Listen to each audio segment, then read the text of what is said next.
alat tempur utama sistem pertahanan atau alutsista dalam debat Capres, masuk dalam perdebatan terkait utang luar negeri.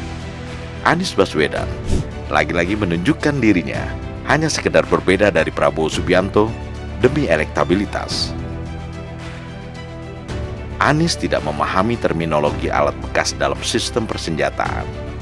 Ketidaktahuan atau boleh jadi kesengajaan Anies yang hanya mengkritik tanpa data yang kuat membuat Prabowo menganggap Anies menyesatkan rakyat terkait alutsista.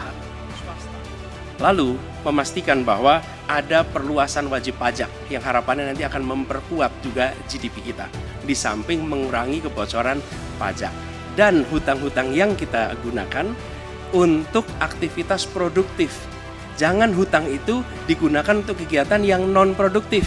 Misalnya, hutang dipakai untuk membeli alutsista bekas oleh Kementerian Pertahanan. Itu bukan sesuatu yang tepat. Justru kita harus sebaliknya kita kerjakan.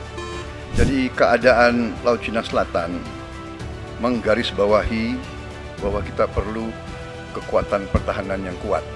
Kita perlu platform untuk patroli, kita perlu satelit, kita perlu banyak sekali. Dan untuk itu pertahanan harus kita bangun. Dan tadi ya sekali lagi Pak Anies ngomong-ngomong barang bekas, karena Pak Anies rupanya tidak mengerti masalah pertahanan. Saya bersedia Pak Anies mengundang Pak Anies di tempat yang Pak Anies suka, kita diskusi. Saya akan bawa data. Saya akan bawa data yang sebenar-benarnya, ya. Jadi barang-barang bekas itu menurut saya menyesatkan rakyat. Itu Pak tidak pantas seorang profesor ngomong-ngomong begitu, ya. Karena dalam pertahanan hampir 50% alat-alat dimanapun adalah bekas, tapi usianya masih muda.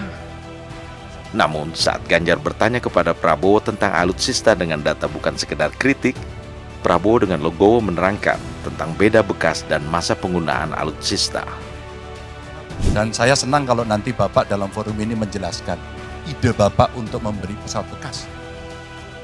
Kenapa ini menjadi penting? Kami tidak rela dengan statement Bapak tadi yang saya dukung, Pak. Kasihan prajurit. Pak, kalau pilotnya itu mesti dilatih 3 tahun, pesawatnya bekas, Pak.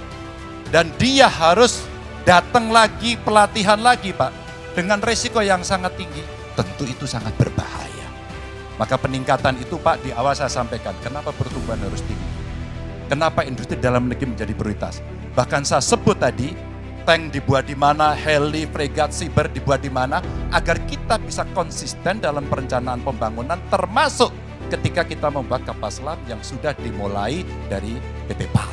Yang kerjasamanya kalau tidak salah Bapak batalkan dengan Korea Selatan. Tolong Pak, kalau saya keliru, ini kesempatan Bapak untuk bisa menjelaskan dengan PT PAL yang kerjasama dengan Korea Selatan. Kapal selam. Pak Prabowo. Jadi nanti itu.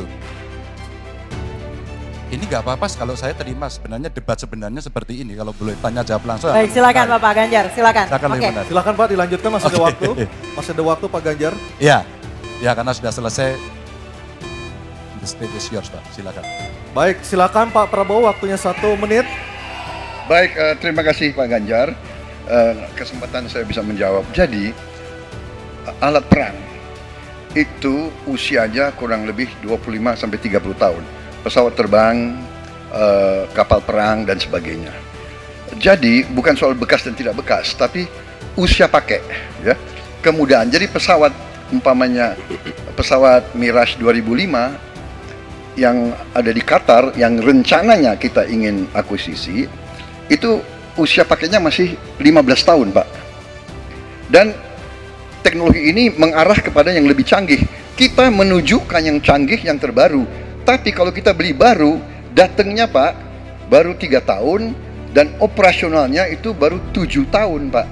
Nah sementara 3-7 tahun ini, kita perlu deterrent, kita perlu kemampuan. Itu maksudnya latar belakang. Jadi saya kira itu yang bisa saya jelaskan, tapi waktu yang singkat tidak cukup. Baik, waktu sudah habis. Dengan penjelasan Prabowo, sangat jelas terlihat Prabowo sangat menguasai persoalan alutsista. Baik Ganjar maupun Anies hanya terpaku dengan kata bekas dalam pembelian alutsista. Ganjar dan Anies mencoba mencari data dan informasi terkait hal ini. Tapi Anies hanya sekedar mengungkapkan ketidaktahuan masyarakat tentang sistem pembelian alutsista. Sikap Anies ini bukanlah sikap seorang capres, tapi semata hanya sekedar ingin berbeda dan mencoba ikut menikmati ketidaktahuan masyarakat tentang pembelian alutsista. Dan karena itu dapat menyesatkan. Prabowo Gibran, Men of Our Time.